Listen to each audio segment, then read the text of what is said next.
There are moments in human history when the simplest things begin to speak again. When the sound of a stream in the distance feels like a voice that remembers. When the quiet ripple of water in a cup seems to whisper something ancient to the soul. In the old monasteries of the East, where silence was not emptiness but a bridge between worlds, the monks discovered what they called the living element. They did not name it water as we do today. They called it the breath of the earth, the mirror of the spirit, the transparent memory of creation. When the world outside grew noisy with war and hunger, they turned inward toward the sound of dripping water, echoing in stone corridors. And there, in the cadence of drops, they found the rhythm of healing. Imagine entering one of those monasteries at dawn. The air is cool, heavy with incense and dew. The only sound is the slow pouring of water into clay bowls. The monks move like shadows, their robes whispering along the stone floor. Each movement is deliberate, each breath aligned with prayer. They are not just washing their hands, they are awakening the spirit within the element.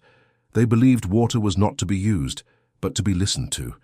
To them, water carried not only life, but intention. They whispered prayers into it, knowing that the vibration of a word, when pure and full of faith, could change the structure of the very molecules. Centuries later, science would begin to glimpse fragments of what they already knew, that intention leaves a pattern, that consciousness imprints matter, that gratitude changes energy. But in those days, science did not exist, only faith, silence, and water. When pilgrims came seeking healing, the monks did not speak of medicine. They spoke of alignment. They would say, "You are ill because you have forgotten how to flow." And then they would lead the pilgrim to a small basin of water, lit by candlelight. The ritual began with stillness. They would wait until the surface of the water became perfectly calm, no movement, no reflection, only presence. Then one monk would whisper words of life, words no one else could hear. The others would place their hands near the bowl, never touching, forming a circle of intention. The pilgrim, eyes closed, would feel a warmth spreading through the air, a peace unlike any other. And when they finally drank from that water, something inside them shifted. Some wept, some laughed, some simply breathed again after years of pain. The monks never claimed to heal. They only said, "We reminded the water who it is." In that phrase lies a secret our modern world has forgotten. Water, like the human soul, forgets when surrounded by noise, by anger, by fear. But it remembers when touched by silence, by love, by prayer. The monks believed the human body was made of water for a reason, so that the divine could speak through it. Every cell was a drop, every tear a message, every breath a wave. They observed that when a person prayed before drinking, not out of habit but presence, the water within them responded. Their eyes cleared, their voice softened, their heartbeat found rhythm again. It was as if the prayer instructed the body to remember its original harmony. They wrote in their scrolls, "He who prays to water prays to himself." Centuries passed, and the world began to trade silence for speed. The sound of streams was replaced by machines, and the sacred act of drinking became a reflex. Yet deep within the memory of the body, something ancient still stirs when water touches the lips. The monks called this stirring the memory of the divine pulse. In their journals, written in symbols only they could decipher, they described experiments that today would seem mystical, but were deeply methodical. They placed drops of blessed water on seeds, and those seeds sprouted faster. They used water that had been prayed over to cleanse wounds, and the healing came in half the time. They watched as dying plants revived when exposed to chance. To them, this was not magic. It was alignment, a resonance between the vibration of pure intention and the natural intelligence of water. The youngest monks were taught from the first day, before touching water, still your mind. Do not disturb the surface with the restlessness of your thoughts. Let your intention settle like light upon a pond. Then whisper the sacred syllables. These syllables, now lost to time, were not words in the sense we understand. They were vibrations tuned to gratitude and humility. They began not in the mouth, but in the heart. When spoken, they caused the breath to tremble gently, like the wind over water. The monks believed that in that trembling, the invisible met the visible, spirit entering matter. And that was the beginning of healing, One story survives from an ancient Himalayan monastery destroyed by earthquakes centuries ago.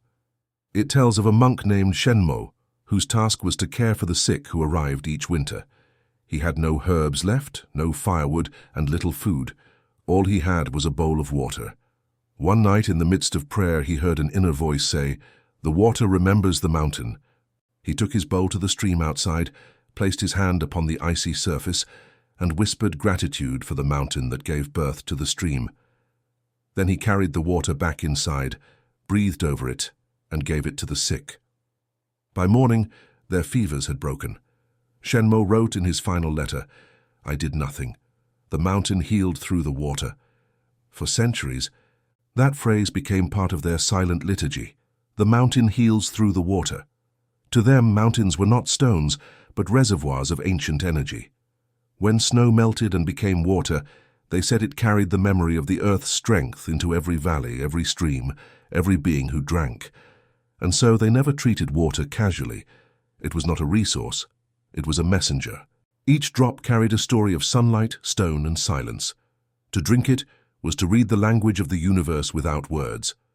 The ritual of the healing water was simple but sacred. The monks would gather before dawn.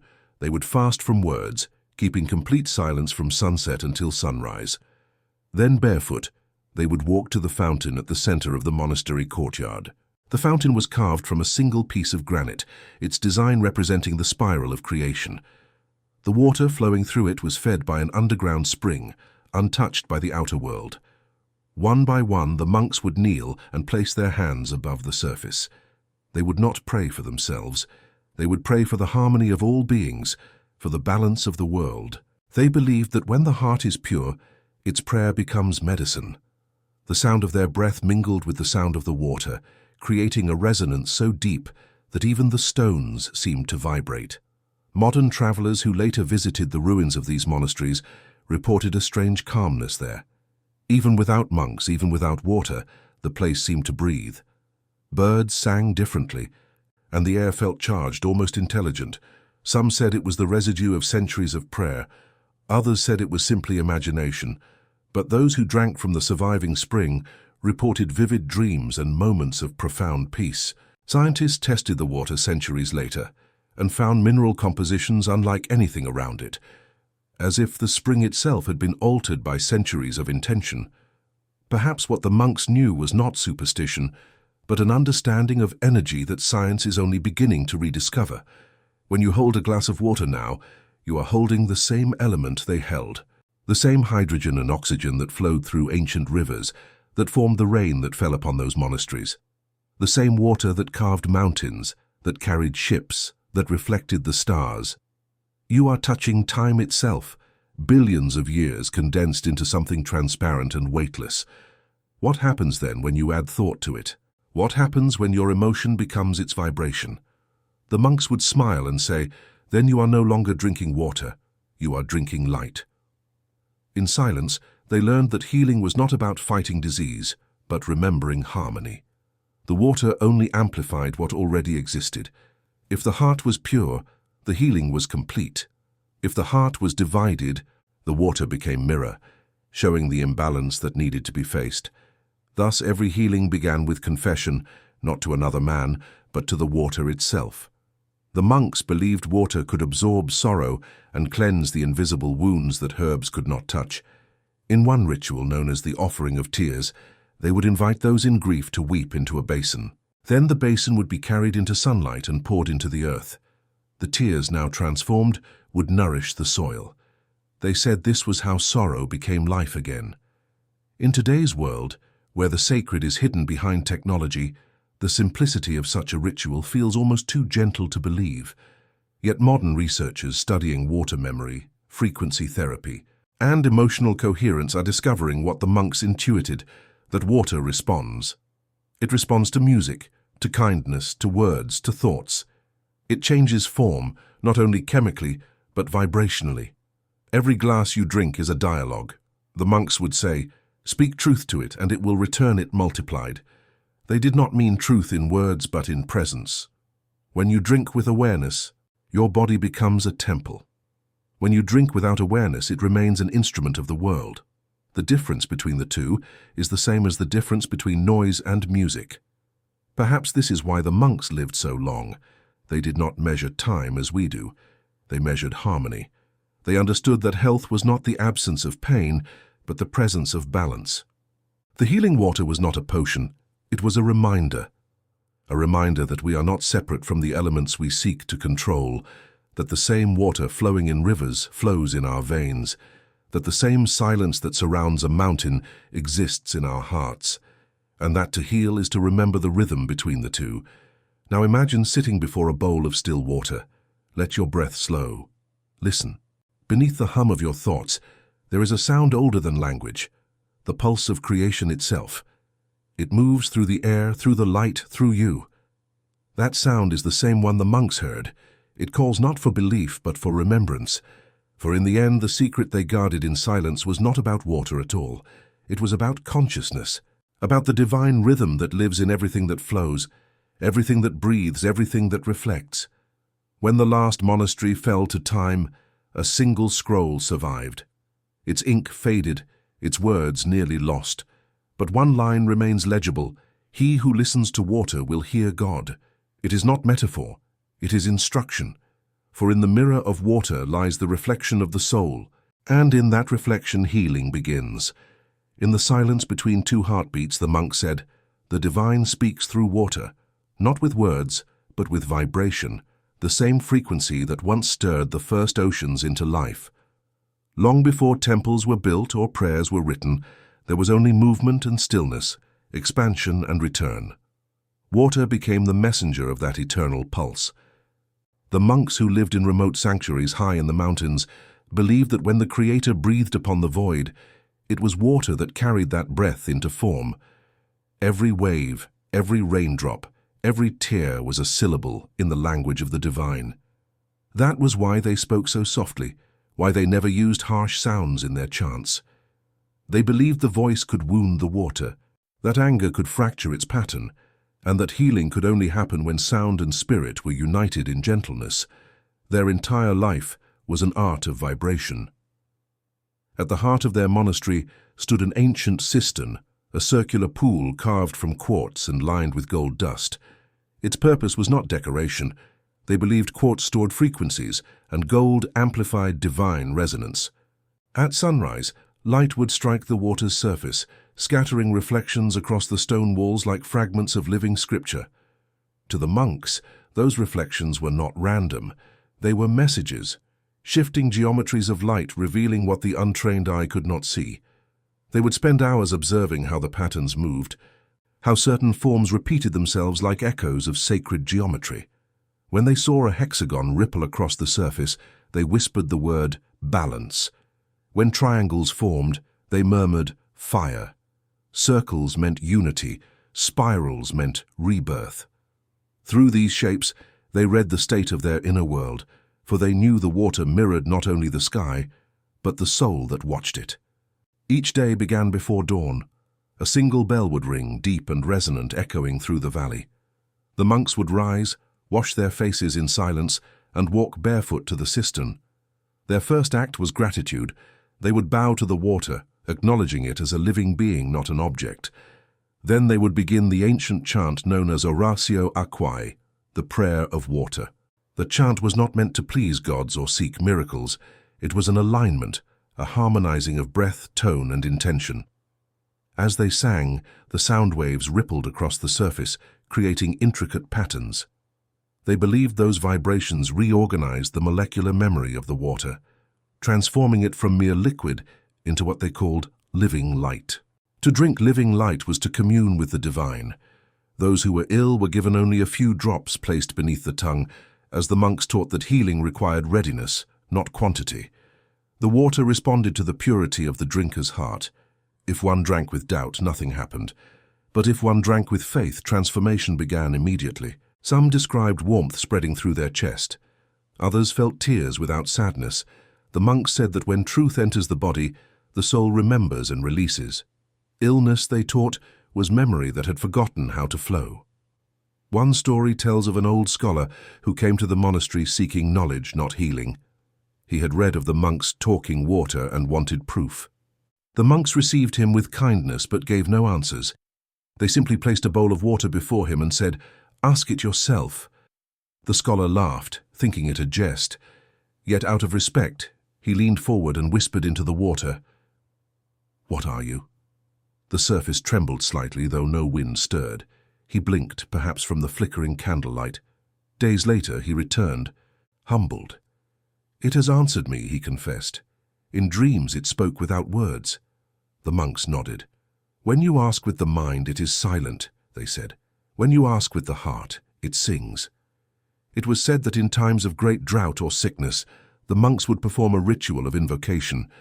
They gathered in a circle, each holding a vessel of spring water, and began to breathe in unison. Their breath became a wind, their voices a current.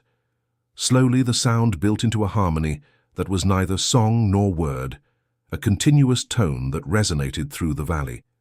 Birds fell silent. Even the air seemed to shimmer. And then, as if answering a call, clouds would gather. Rain would fall, soft and abundant. The villagers below would see the water flow again and whisper that the monks had spoken to heaven. But the monks denied any power. "We did not call the rain," they said. "We called remembrance." Science, centuries later, would explore something faintly similar: resonance, frequency, coherence. But for the monks, these were not theories. They were lived experiences. They saw every element as conscious, every vibration as communication. Water, being the most receptive of all elements, was the bridge between worlds. Its molecules rearranged themselves in response to the invisible: words, sounds, thoughts. To them, water was the translator between spirit and flesh, the only substance that could carry intention across dimensions. When one monk fell ill, his brothers would not speak to him of sickness. They would ask him what sorrow he had swallowed, for they believed disease was emotion trapped in water, unexpressed grief crystallized within the body's tides. To heal was to let that water move again. The healing water ritual began not with drinking, but with confession through vibration. The monk would sit beside a stream, eyes closed, and breathe deeply until his heartbeat matched the sound of the current. Then softly, he would speak every hidden pain into the flowing water. The stream would carry it away. They believed rivers were the veins of the earth, and that she could transform pain into harmony, the way the heart transforms blood into life. The greatest of their secrets was something they called the still drop. It was the belief that within every moving stream there is a point of complete stillness, a single molecule unmoved, balanced perfectly between flow and rest. To find that drop within oneself was to find enlightenment. They meditated on it for years, watching the surface of ponds until their minds became as clear and unbroken as glass.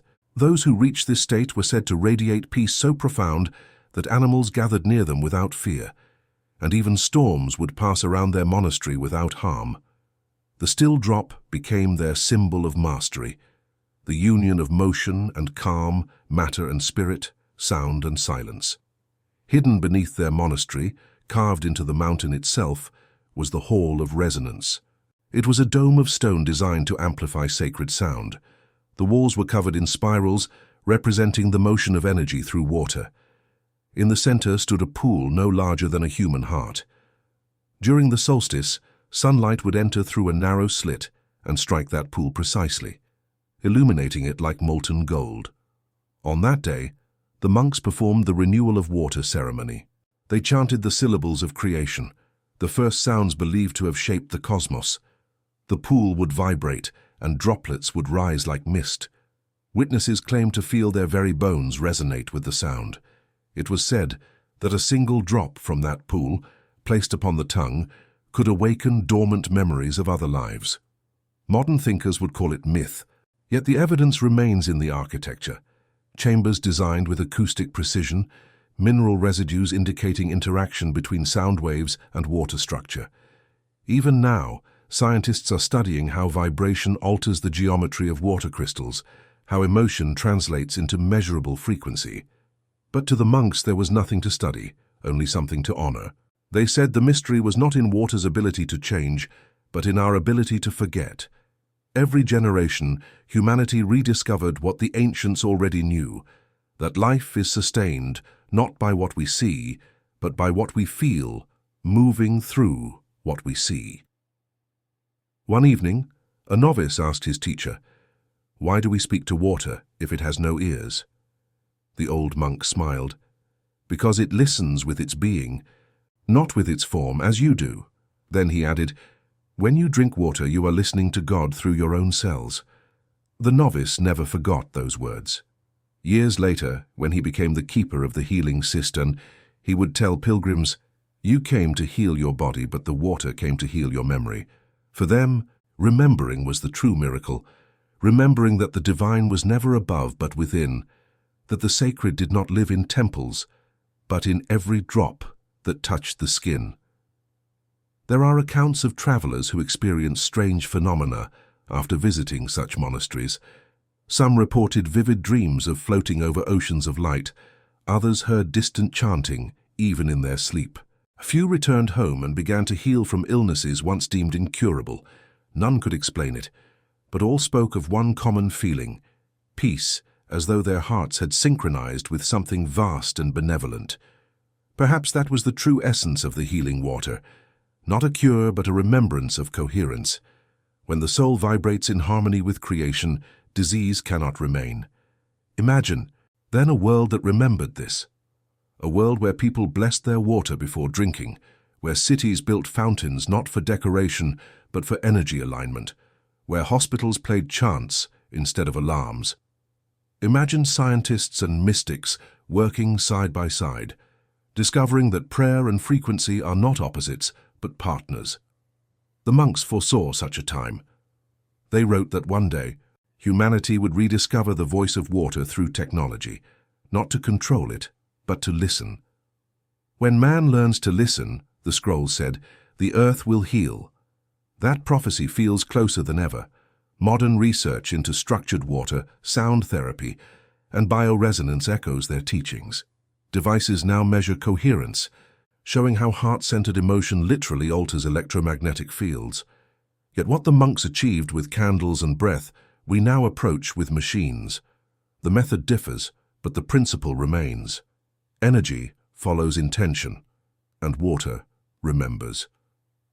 When the last light faded each night in the monastery, one monk remained by the cistern.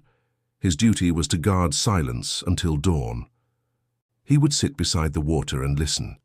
Sometimes, he said, he could hear faint murmurs, not of ghosts, but of the prayers spoken centuries before. He believed water held time itself, replaying the echoes of devotion long after the voices were gone. One night, he placed his hand upon the surface and whispered, "Do you remember me?" The reflection rippled and then stilled, showing his face not as he was but as he had been, a child laughing in sunlight. In that moment he understood the meaning of the still drop. To see oneself reflected beyond time, beyond sorrow, beyond name. The healing water was more than a practice. It was a bridge between worlds, between body and soul, between science and spirit, between what is known and what is felt. The monks never sought to convert or convince. They invited. They invited the seeker to drink with awareness, to listen with the heart, to remember that every element of life is speaking in silence. Their legacy is not a religion, but a rhythm, the rhythm of gratitude, flowing endlessly through the veins of creation. And now, perhaps without knowing it, every time you raise a glass of water to your lips, you are touching that same rhythm. The molecules before you have traveled through oceans, clouds, and rivers, through the tears of ancestors, through the prayers of monks. They have witnessed empires rise and fall. They have carried the reflection of stars.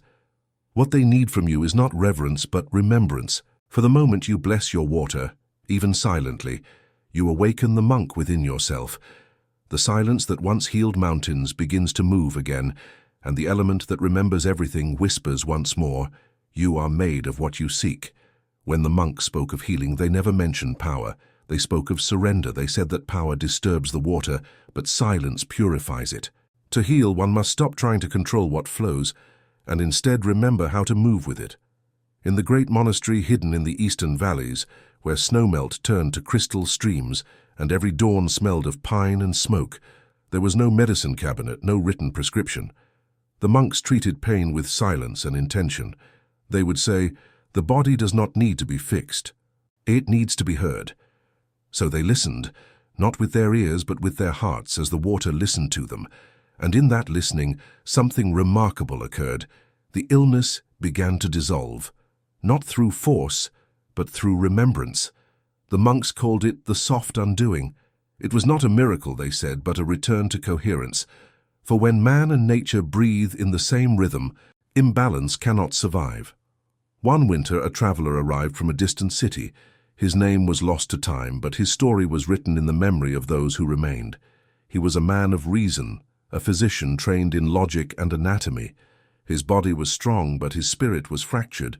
He had seen too much suffering, too many lives fade in his hands. "There is no divine," he told the monks, "only biology." Yet he came because his hands had begun to tremble, and no science could steady them. The monks received him without judgment. They offered him a place by the spring. For 3 days, they gave him only water and silence. The first day, he grew restless. "This is not healing," he said. "This is nothing." The second day, he wept without knowing why. The third day, as dawn light touched the spring, he dipped his trembling hands into the water. The trembling stopped, not because of magic, but because the noise within him had quieted. The monk said, "You have remembered how stillness feels." He remained there for many months, learning that true healing begins when one no longer fears emptiness. Their teaching was simple but radical. Silence is not the absence of sound. It is the presence of alignment. Every thought, every emotion, every cell has its own vibration. When the vibrations collide, we call it illness. When they flow together, we call it harmony. And water, being the most sensitive of all forms, reflects that harmony instantly. The monks believed that if you wanted to heal your body, you must first heal your words. Because every word was a ripple, and those ripples reached the ocean within you. They never allowed anger to linger in their speech. They said that harsh words poisoned water faster than any toxin, so they purified their language through intention, as they purified their water through prayer. They called this practice speaking in resonance. Before they spoke, they listened inwardly until they could feel the vibration of peace in their chest. Only then did they allow sound to leave their lips. Their voices were slow, gentle, musical, not because of ritual, but because they knew water was listening.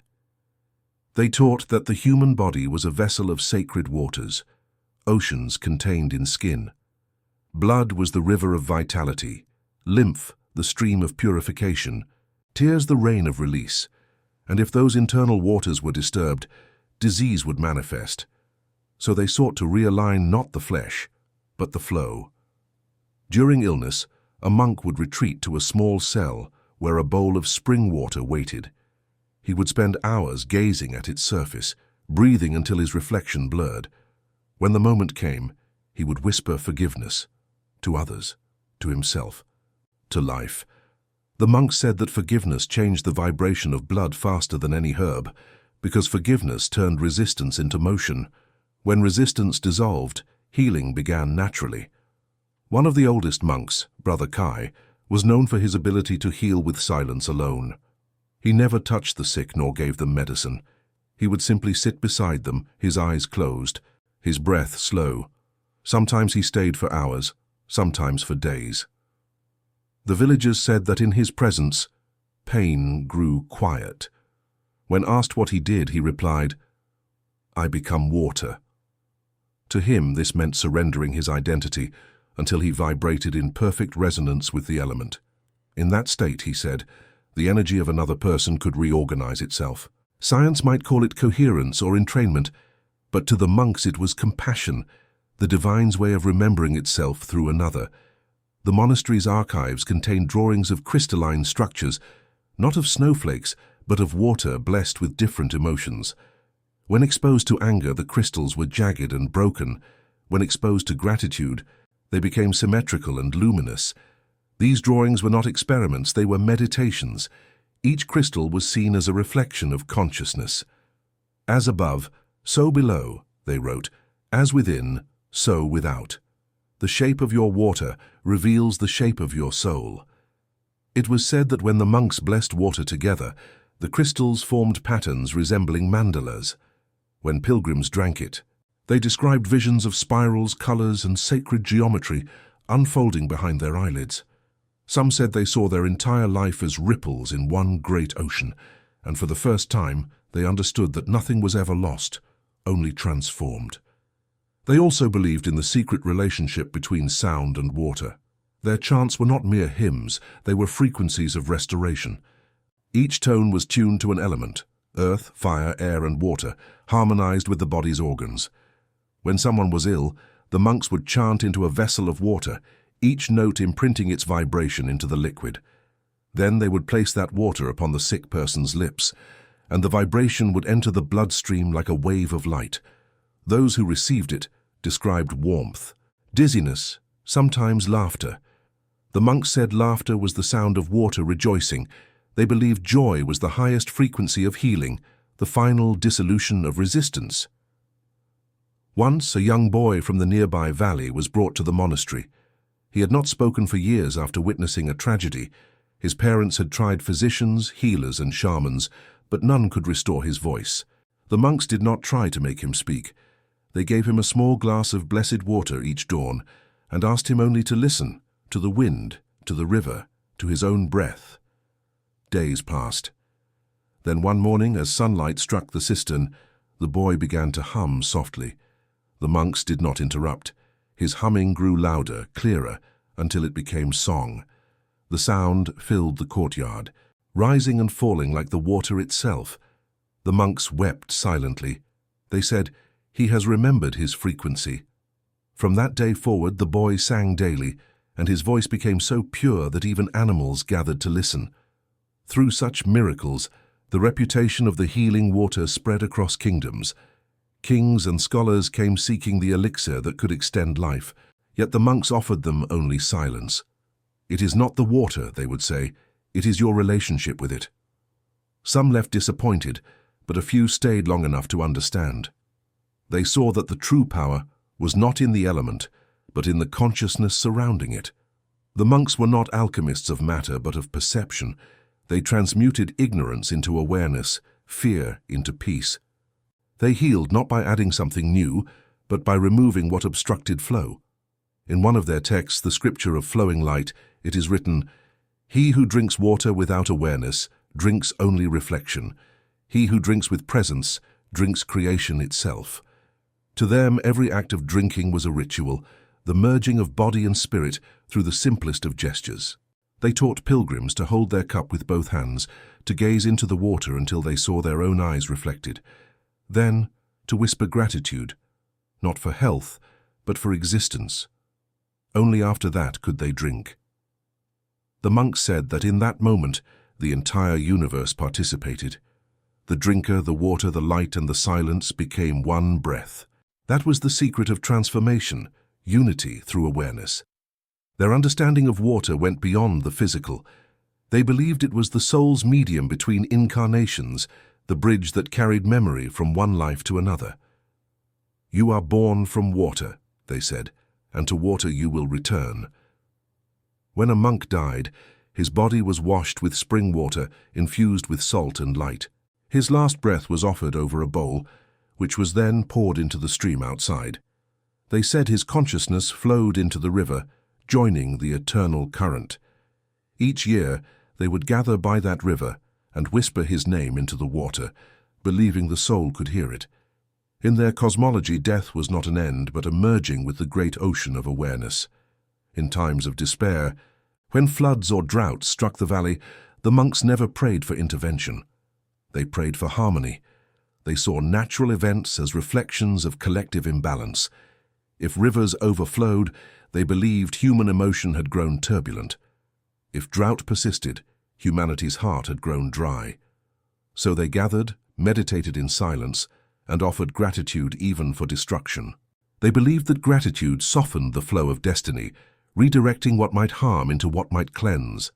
After such rituals, the land often calmed, and the villagers said the mountains themselves were listening. The deeper mystery of the healing water was this: The monks never considered themselves healers. They said, "We are witnesses to what was never broken." In their silence, they discovered that nothing in nature seeks perfection, only harmony. Perfection is static, but harmony breathes. When the traveler from the city returned home, he brought this teaching with him. He began blessing every glass of water he drank, whispering words of peace before each surgery. His patients recovered faster. He could not explain it, but he knew. He wrote in his final letter, "Water taught me that life is not something to be conquered, but to be remembered. I once studied the body, now I study the flow." And so, through silence, through surrender, through sacred vibration, the healing water became more than an element. It became a mirror of the soul's transformation. The monks vanished with time, their stones reclaimed by moss, their chants forgotten by wind. But the rhythm they left behind still moves through every drop of rain, every river, every tear shed in longing or relief. For silence is eternal, and in silence the water still whispers. It does not say, "Be healed." It says, "Remember." When the monks spoke of awakening, they did not speak of enlightenment as escape from the world, but as immersion within it, a return to the flow from which all things arise. They believed that water and light were lovers, separated only by perception. One visible, one invisible, yet both woven from the same divine thread. To awaken was to reunite them within oneself, to become the place where water meets light, silence meets sound, body meets spirit. It was said that when a monk reached this state, his very presence could make stagnant water move, and dark rooms glow faintly with unseen luminescence. The villagers called it a miracle, but the monks said, "No, it is remembrance. The light has remembered its reflection." At dawn, the monastery shimmered with that remembrance. As the first rays of sunlight struck the stone courtyards, they illuminated vessels of water placed carefully in the eastern alcoves. The monks believed that at sunrise, the breath of heaven touched the earth, and in that brief moment, light encoded itself into water. They called it the marriage of elements. Once the ceremony began, no words were spoken. The monks gathered around the vessels and inhaled together, drawing the morning air deep into their lungs as though breathing in the divine itself. With each exhale, they sent gratitude into the water, a soundless offering that rippled across the surface like invisible music. To them, gratitude was not an emotion, but a frequency, the most precise resonance of the universe. It was the language through which light could enter matter. Those who witnessed this ritual said that the air grew denser, as if charged with golden mist. The water shimmered faintly, reflecting colors unseen in ordinary light, hues that seemed to exist beyond the visible spectrum, as though the soul had its own form of vision. In that moment, the monks believed the veil between worlds thinned. "This is the moment when creation renews itself," they said. "When light remembers it is water, and water remembers it is light." They drank from the vessels slowly with reverence, and each sip was a prayer without words, a communion with the heartbeat of the cosmos. One ancient text, preserved only in fragments, described the effect of this ritual in language both poetic and scientific. When light enters water through gratitude, it arranges the molecules into order. The wave becomes pattern, the pattern becomes memory, and the memory becomes life. Centuries later, physicists would speak of coherence, of photons dancing in unison, of the quantum field from which all matter arises. But the monks had no need for such terms. They experienced it directly. When they drank the light-infused water, they said they could feel their heartbeat extend beyond their body, merging with the pulse of the earth. They became aware of the movement of stars, of tides, of the unseen breath that connected all living things. This was not metaphor to them. It was perception restored to its natural depth. The monks believed every living being was a cup of light filled with moving water. The clearer the water, the more freely light could pass through it. But when the waters of the body became clouded with fear, anger, or despair, light dimmed, and one forgot the divine reflection within. Healing, therefore, was purification, not by force, but by surrendering to light's original intention. They taught a meditation called the returning river. In it, one visualized the waters of the body turning transparent, drop by drop, as beams of light entered from above. The meditation lasted until the practitioner could feel every cell vibrating softly, as if singing. This was the sound of awakening, the inner resonance of light rediscovered. Sometimes, after long hours of silence, the monks described visions that came not from imagination, but from what they called the memory of creation. They saw water forming galaxies, stars emerging from ripples of luminous mist, life unfolding as the universe remembering itself in form. They said the same process happened inside the human body, the microcosm of the macrocosm. As the river remembers the ocean, so does man remember God, they wrote. Water is the bridge, light the traveler. The purpose of life, they believed, was not to seek heaven, but to become transparent enough for heaven to pass through. Their discipline was rigorous but gentle. For every ritual of water, there was a parallel ritual of light. At night, they would extinguish all lamps except one, a single flame placed beside a bowl of clear water. The flame reflected endlessly upon the surface, creating waves of light that moved across the walls like living beings.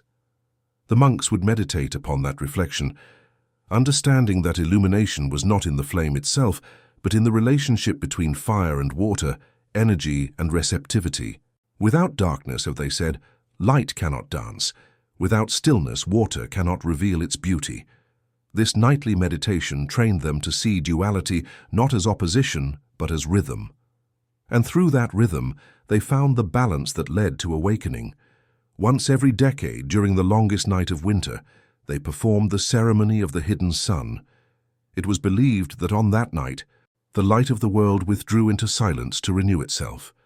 The monks gathered in the hall of resonance, their voices low and steady, chanting tones that vibrated the very stones beneath them.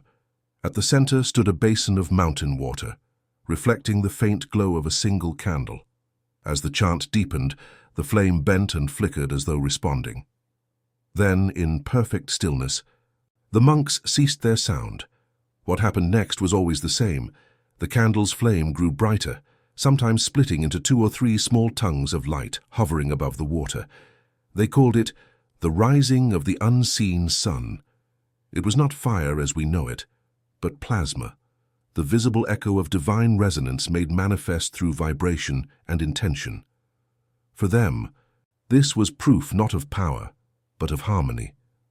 When we remember the original tone, they said, the universe remembers us. The ritual was never recorded, never explained. It was considered too sacred for analysis. The monks believed that to study a mystery was to dissolve it, and that true understanding required humility, not curiosity. Their goal was not to control light, but to participate in its rhythm. A teaching preserved in their last scrolls reveals the essence of their awakening. Water receives, light reveals. The soul is born when they become one. To live in that union was to become a healer naturally.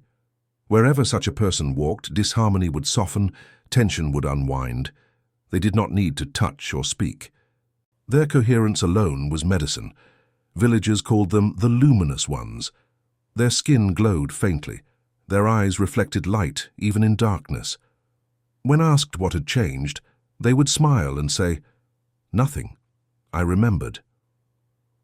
It was during this age of illumination that a monk named Tenzin began documenting the relationship between water, light, and emotion. He observed that joy made water sparkle even in shade, while fear dulled it even in sunlight. He recorded that when gratitude was spoken sincerely, light refracted differently, not scattering, but spiraling inward, creating patterns shaped like roses. He concluded that consciousness guided light through emotion. To him, emotion was not weakness, but navigation, the soul's compass for directing energy. The heart, he wrote, is the sun of the body. Its warmth gives life to the inner rivers. When the heart grows cold, even water freezes in its flow. His teachings became the foundation of what the monks called solar water healing, the practice of aligning emotion, intention, and light to restore harmony. Modern science would later echo his insight in the language of photons, biophotons, and cellular communication. But to Tenzin, it was simple. When you feel love, you create light. When you express it, water carries it. When others drink, they remember. Thus every act of kindness became alchemy, a shared smile, a gentle word, a tear shed in compassion, all entered the collective waters of the world, subtly altering their vibration. The monks believed this was how the earth healed itself, not through intervention, but through remembrance flowing from heart to heart. There is a story of Tenzin's final day. He sat by the sacred spring, the same one that had nourished the monastery for centuries. The sun was setting, turning the water into molten gold. A novice approached, asking him, "Master, how will the world heal when we are gone?" Tenzin dipped his hand into the spring, lifted a handful of water, and let it fall back in. "Do you see how it merges?" he said softly. "We were never apart from it. As long as water flows, the teaching remains." He smiled, closed his eyes, and took his last breath. When they buried him, a stream appeared overnight near his grave, its water warmer than the surrounding snow. The monks named it the River of Continuance, believing it was his soul still flowing through the earth. In their later centuries, as empires rose and faded beyond the mountains, the monastery's light rituals began to attract scholars, mystics, and travelers. Many came seeking power, but left with something quieter, clarity. They discovered that the greatest illumination was not revelation, but perception restored. One scholar wrote, "They do not teach knowledge, they teach seeing, seeing the divine through transparency." This transparency became the goal of their spiritual path. They cleansed not just the body, but the mind, removing thoughts that clouded perception. For when the inner water is clear, reality shines without distortion. And now, as modern life hums with noise and artificial light, the wisdom of the monks feels like a distant echo, yet the echo persists. Every sunrise still marries light to water, every glass still waits for gratitude. Every human heart still vibrates with frequencies capable of turning fear into light. We have not lost the secret, we have only ceased to listen, for the water never forgot. It carries every prayer, every word, every vibration ever spoken. The rivers we see today are ancient messengers, flowing through time, waiting for us to awaken once more. So tonight, before you sleep, place a glass of water beside your bed. Speak nothing, only feel gratitude. Imagine light entering it, not from the lamp, but from your heart. In the morning, drink it slowly as if tasting memory. You may feel nothing at first, or you may sense a quiet warmth spreading through your chest. That warmth is not imagination. It is the ancient dialogue between water and light, resuming its eternal rhythm through you. In that moment, the same frequency that once filled the mountain monastery vibrates again, through your breath, through your pulse, through the space between your thoughts. The awakening begins where silence meets reflection. There comes a time in every seeker's path when the outer rituals fade and only stillness remains. The monks called this the return, not a retreat from life, but a coming home to the flow that has never ceased. They said that the final stage of healing was not the body's restoration, nor the mind's clarity, but the soul's remembrance that it has always been water, remembering itself through form. The final teaching was never written, never spoken aloud, because it could not be taught, only remembered. It began where the ripples ended, in the reflection that shows not the face, but the essence behind it. In that reflection, they said, all boundaries dissolve. There is no monk and no seeker, no illness and no cure, no beginning and no end. Only water, light, and silence moving in eternal rhythm. In the last days of the great monastery, as the mountains trembled and the world outside grew restless with the noise of new empires, the oldest monks gathered by the sacred spring. They knew their time was ending, yet they did not grieve. "All things return to the source," said the abbot, whose eyes reflected both sorrow and serenity. "We have not guarded a secret. We have only tended a mirror." They performed the final ritual, one that had not been enacted for generations, the ceremony of the returning flow. Each monk carried a vessel of water taken from a different stream, one from the glacier, one from the valley river, one from the rain collected in the garden, and one from the tears of the sick who had once been healed there. As they gathered around the spring, they poured their waters together. The liquid shimmered, releasing a faint hum, a vibration like the distant echo of chanting from centuries past. They bowed their heads and said, "May all who drink from this flow remember the harmony that created them." The abbot remained until the end. He wrote one final message upon a piece of parchment, sealed it in wax and cast it into the spring. The water carried it away, perhaps to the rivers, perhaps to the ocean, perhaps to the very place where creation first began.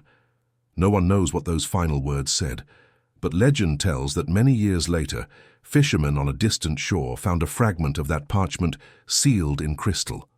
The words upon it read only this: "The healer is the remembering." When the monastery was gone and the stones reclaimed by the mountain, the teachings continued to move, not through books or temples, but through the element itself. Those who drank from the rivers below the valley spoke of dreams in which monks appeared, offering bowls of water shimmering with light. In those dreams, the monks said, "You have not forgotten, you have only slept." The dreamers awoke with tears of peace upon their faces, their illnesses softened, their hearts calm. Science might call it coincidence, but the monks would have smiled and whispered, "The water remembers the prayer." Over centuries, the stories spread like mist across cultures. In distant lands, other healers began to perform similar rituals without ever knowing where they came from. A woman in Japan prayed over her tea and found her anxiety dissolve. A shepherd in the Andes whispered gratitude to a mountain spring and watched his flock recover from illness. A doctor in Europe began asking his patients to bless their glass of water each morning, and their spirits lifted before their bodies did. None of them had ever heard of the monks, yet all of them touched the same current, the ancient flow of awareness moving silently through the world. The monastery had fallen, but its frequency had become global, invisible, alive. Even now the memory lives in small, quiet acts. A grandmother blessing water for her grandchild without knowing why. A man holding a bottle to the sunlight, feeling strangely emotional. A stranger pausing by a fountain, sensing peace without reason. These are not coincidences. They are echoes. Water continues to teach, to reveal, to awaken. It no longer needs monasteries or rituals because humanity itself has become its vessel. Every cell of every living being carries that same sacred geometry, that same memory of alignment. The water within you is the same water that flowed through those ancient rituals. It remembers the sound of the monks' chants, the vibration of gratitude, the stillness that healed the mountain itself. And when you feel lost, when you forget who you are, the water within you whispers softly, "Be still." For stillness is how the divine speaks. The monks taught that reflection is not about seeing, but about allowing oneself to be seen, by the light, by the silence, by the vast intelligence of existence. To gaze upon water is to meet the eyes of creation itself. That is why they never looked away from the bowl during prayer. They were not worshipping the water, but remembering the reflection of God that looked back through it. They said, "When the heart becomes as calm as a lake, the heavens are visible within it." The healing water, as they called it, was never meant to be hidden. It was a gift, freely offered, a reminder placed in the simplest of all things. And yet humanity, in its hunger for complexity, forgot. We built laboratories instead of monasteries, equations instead of chants. Yet even in our science, the same truth hums quietly. Structure, frequency, vibration, memory. We study what the monks lived, we quantify what they felt, and every discovery only brings us closer to the same realization. Consciousness creates coherence, and coherence creates healing. In the centuries that followed, fragments of the monks' teachings merged with other traditions. The idea of blessed water appeared in temples, in churches, in sacred wells and holy springs. The prayers changed, the languages changed, but the essence remained.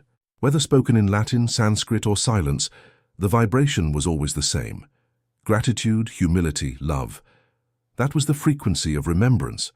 And as humanity evolved, water carried that remembrance forward, adapting, teaching anew. Even when polluted, it seeks purification. Even when frozen, it holds the pattern of perfection within. It waits patiently for us to listen again. There are stories that when storms rage across the sea, those who listen carefully can hear faint chanting beneath the thunder. Scientists call it infrasound, low vibrations carried across the ocean's surface. But those who know the old stories believe otherwise. They say it is the voice of the monks, still singing through the waves, reminding the earth that harmony is eternal. Every rain that falls is their blessing renewed. Every river is their scripture rewritten in motion. Every tear shed in love or grief returns to them, joining the great current of remembrance. The monks are gone, but their silence remains, flowing endlessly through the world. And what of us, the descendants of that silence? The invitation remains the same, to sit with a glass of water, to breathe. To remember, you do not need mountains or chants or sacred stones. You need only presence, for the sacred has never been far. It has always lived within your breath, your blood, your tears, your rivers. When you drink with awareness, you become the continuation of their ritual. When you offer gratitude, you awaken the healing frequency once more. And when you share peace, you pour that vibration into the world's waters. One day, perhaps generations from now, the earth will whisper back. The rivers will run clear again, not through purification plants, but through consciousness restored. Humanity will rediscover that healing was never something to be achieved, but something to be remembered.